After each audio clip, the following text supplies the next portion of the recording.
usah sok keminter. Nah, asal dia ulama, entah itu siapa saja asal dia ulama harus kita hormat. Gua hormat sekali sama Mbak Mun ya hormat, sama Mbak Habib Lutfi ya hormat, sama Pak Kuras ya hormat.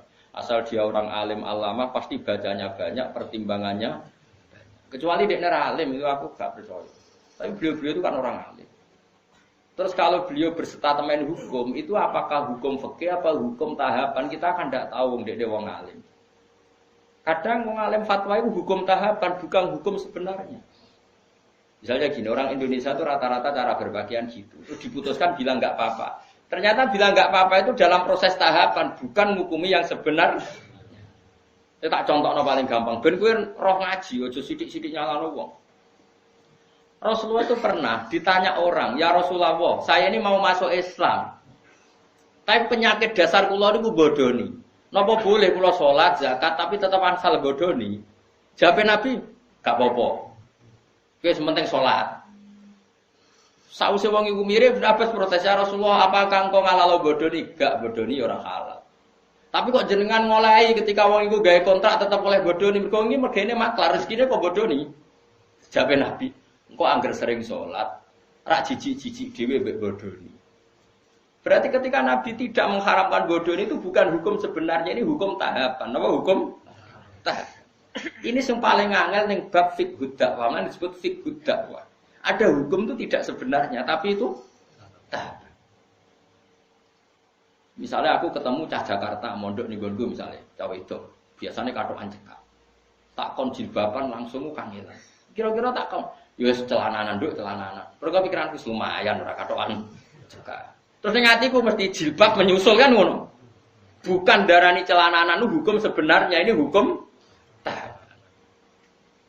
Saiki kowe nglatih cah cilik poso, langsung maghrib tak beduk.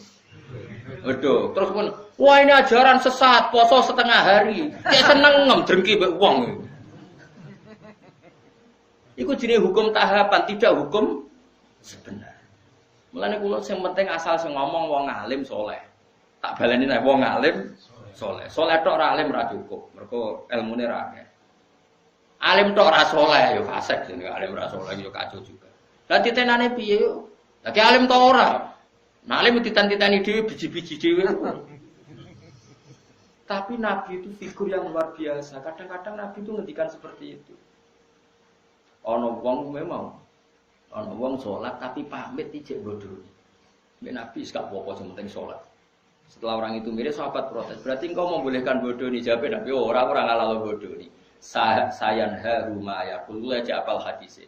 Ema yaqulu fi sholati. Engkau anggere kulino salat, isin dhewe mbek pangeran, engkau ora jijik-jijik dhewe mbek dosa-dosa sing dilakoni. Iku jenenge hukum tahapan. Napa hukum tahapan? Mane masyhur cerita teng Lirboyo. Ada seorang Gus nomo akal, senengane pacaran. Kiai ini kakuati mendingin. Ini kisah nyata. Wong iku ya keluargane sing nakal. Dong, kowe pacaran lah, anggere iso maca Sahih Muslim. Apa to? Piye iku? Iso maca hadis kok malah pacaran. Ya tenan.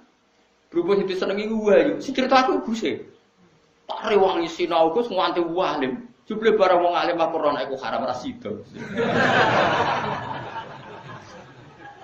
Lha iku hukum tahapan jenenge ora kok hukum sebenarnya. Paham ya? Bocah ngono kok ora roh, ngono geger sik. Mulane ngaji ben roh dununge hukum. Hukum fikih apa hukum tahapan? Nak hukum fikih ya permanen, nak hukum tahapan ini tadrij fi sunnah, tahapan mendidik sunnah. Tentu ada apa? Tahapannya. Tapi tahapan ini tidak menjadi hukum fikih, jenenge fiqh dakwah. Bukan fiqhul ahkam tapi apa? Fiqh dakwah. Ya tapi mau ngaji ini wis jarang.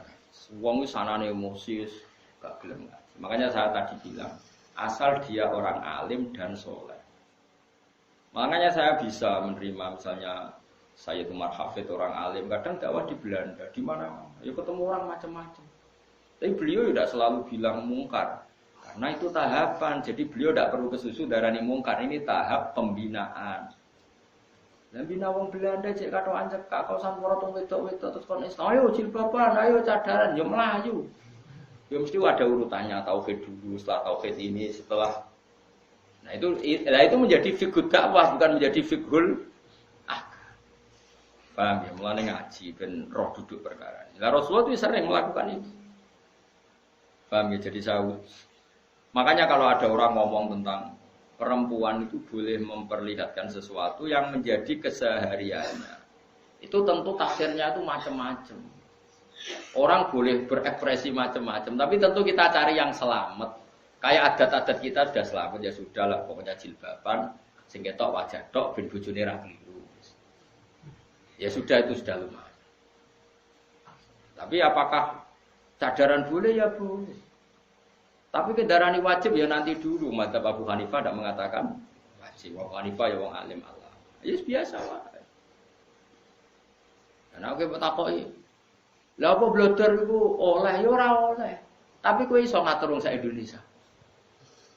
Kowe muni haram terus apa wong mendo kabeh. Wong ora melok nglakoni. Malane cara kula kita dilatih dengan fiqh dakwah.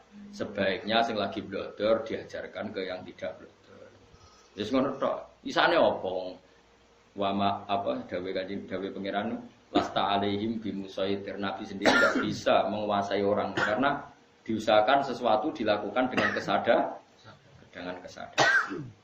Ana ayat wala yubdina zinatahunna illa ma dzahara minha. Itu koma dzahara wis pokoke cara kula sanut guru, anut wong alim-alim serausan. Cuma kalau ada fikih kontroversi itu sampean harus ikut saya. Apakah itu fiqhul ahkam? Apakah itu fiqhul dakwah? Kalau fiqhul ahkam ya final. Kalau fiqhul dakwah itu tahapan, apa? Tahapan. Ya mau misalnya kita ponaan ke Jakarta, cekatokan cekak rajin bapak. Mungkin tahapan kamu pertama kan yang mendesak pencelananan panjang. Kan enggak mungkin tahapan pertama langsung jilbaban. Tapi ketika kowe darah nduk sing penting celananan, itu bukan berarti celana itu sudah sempurna. Paham ya? Karena ini masih tahap. Paham ya? Lah ngono jenenge fiqhud dakwah. Jadi makanya masyhur itu kayak Nabi tadi. Ya Rasulullah saya mau Islam, saya mau sholat gini-gini. Tapi saya punya hak bodoni karena mergawe saya itu maklaran agak bodoni ra urip. Dari Nabi, ya Cung.